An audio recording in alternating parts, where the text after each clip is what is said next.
Hello મારા વાલા મિત્રો, હું 2 દિવસ વ્લોગ નતો પટાવી શક્યો જે હું ફરવા ગયો હતો એટલે, અને ત્યાં મારી સાથે મોટી ઘટના બની ગઈ.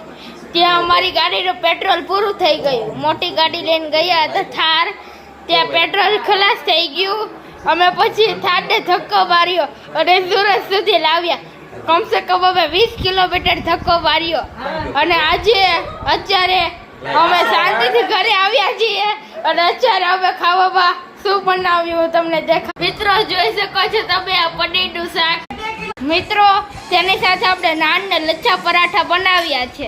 અને સાંજે આપણે પાછા જવાના છીએ બહાર, કેમ કે આપણે પાછા કાલે ફરવા જવાના છીએ. કાલે આપણે જવાના છીએ અમદાવાદથી પછી મુંબઈ ને મુંબઈથી દુબઈ જવાના છીએ. તો મારી સાથે જોડેલા રહેજો, કેમ કે મારા મામા જે છે ને તે પેકેજનું કામ કરે છે, એટલે આપણે દુબઈ જવાના છીએ. હું તમને બુર્જ ખલીફા મારા હાથમાં હશે ને તેવો વિડીયો દેખાડી. તો તમે લાઈક ને સબસ્ક્રાઈબ જરૂર કરજો પડે.